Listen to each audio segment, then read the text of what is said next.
স্বাগতম বন্ধুরা নতুন একটি ভিডিওর মধ্যে। আজ আমি আপনাদের দেখাবো কিভাবে ফটোশপের মাধ্যমে ক্রিসমাস ব্যানার বানানো হয়। চলুন শুরু করা যাক। প্রথমে আপনারা ফটোশপটি ওপেন করে নেবেন। ওপেন করার পর ফাইল অপশনে গিয়ে আপনার যেখানে গিয়ে ব্যানারের সাইজটি নেওয়া হয় সেখানে ক্লিক করে নেবেন। ক্লিক করার পর আমি 4x6 নিয়ে আমি সেটিকে ওকে করে নিচ্ছি। ওকে করার পর আমার এখানে একটি ব্যানারের ফরম্যাট চলে এসেছে। এটিকে আমি রোটেট করে নেব। প্রথমে আমি ইমেজ অপশানে গিয়ে রোটেট ক্যানভাসে ক্লিক করব। ক্লিক করার পরে দেখবেন 90 ডিগ্রি CW আছে, সেখানে ক্লিক করে নেবেন। ক্লিক করার সাথে সাথে যে ব্যানারের যে ফরম্যাটটি সেটি রোটেট হয়ে যাবে। রোটেট হওয়ার পর আমি ক্রিসমাসের যে ব্যানারটি এটিকে তৈরি করার জন্য আমি কয়েকটি জিনিস নেট থেকে আমি তুলে নিয়েছি, গুগল থেকে। সেটিকে আমি সেখানে লাগিয়ে দেব। দেখুন বন্ধুরা, আমি কিভাবে সেটিকে ব্যবহার করে আমি ক্রিসমাসের ব্যানারটি তৈরি করছি।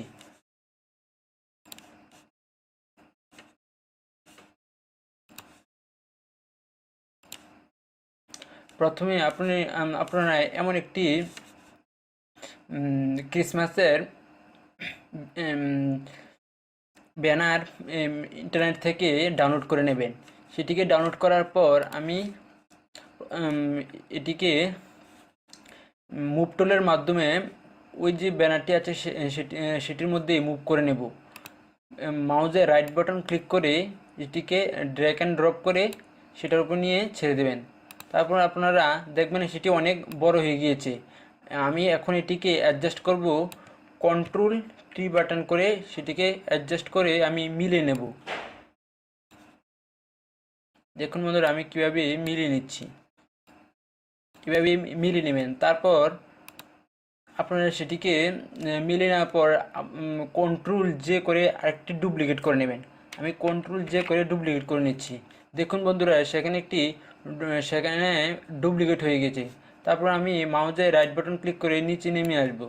তারপর আমি আবার Ctrl+T বাটন টিপ দিয়ে সেটিকে ট্রান্সপারেন্ট করে নেব। ট্রান্সপারেন্ট করার পর মাউসটিকে দেখুন, কার্সারটিকে দেখুন একটি তীরের মতন এসেছে। সেটিকে রোটেট করার জন্য মাউসের রাইট বাটন ক্লিক করে এভাবে করে নেবেন।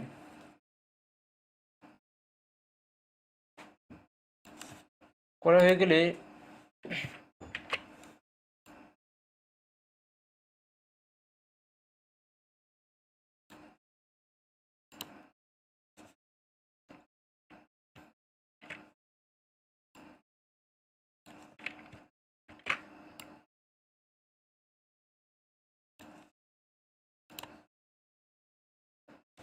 এবার বন্ধুরা ব্যানারটির ব্যাকগ্রাউন্ডে আমরা চেঞ্জ করে নেব।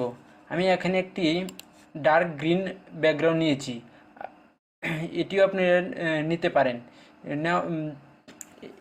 দেখুন বন্ধুরা, আর এর ভ্যালুটি 34, 34, এইচ এর ভ্যালু 156, এস এর ভ্যালু 69 এবং বি এর ভ্যালু 43, জি এর ভ্যালু 110, বি এর ভ্যালু 80। এভাবে নিয়ে আপনারা ডার্ক অ্যান্ড গ্রিন ব্যাকগ্রাউন্ডে নিয়ে নিতে পারেন। নেওয়ার পরে ওকে করে দেবেন। ওকে করার পরে আমি ব্যাকগ্রাউন্ডটি সিলেক্ট করে Ctrl+Back বাটন ক্লিক করে নিচ্ছি। দেখুন বন্ধুরা, ব্যাকগ্রাউন্ডটি রিমুভ হয়ে গিয়েছে। এখন আমি এখানে একটি ক্রিসমাসের নাম লিখে নেব। লেখার জন্য আমি প্রথমে নেট থেকে ডাউনলোড করে নিয়েছি, সেটি আমি এখানে লাগিয়ে দেব। লাগানোর জন্য আমি সেখানে ক্লিক করে নিচ্ছি। ক্লিক করার পর আমার এখানে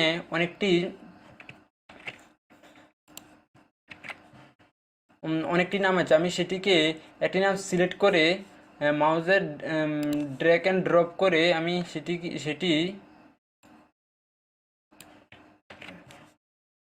মুভ করে নেব। মুভ টুল ক্লিক করে আমি মাউসের রাইট বাটন ক্লিক করে সেটি মুভ করে নেব। দেখুন বন্ধুরা, মুভ করার পরে দেখুন যে লেখাটি আছে সেটি উপরে এসে গিয়েছে। আমি সেটিকে একটু মাঝখানে নিয়ে নেব, কারণ আমার যে স্নোয়ের যে স্টারটি আছে সেটি একটু উপরে আসবে লেখাটির। তার জন্য আমি এটিকে রাইট বাটন ক্লিক করে উপরে নিয়ে নেব। দেখুন বন্ধুরা, এটি উপরে চলে এসেছে। এইভাবে যে কোনো ব্যানার ক্রিসমাসের বানানো হয়।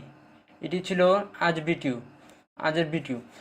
আমার এই ভিডিওটি যদি আপনাদের ভালো লেগে থাকে তাহলে ভিডিওটিকে লাইক, শেয়ার এবং কমেন্ট করে জানাবেন। ধন্যবাদ।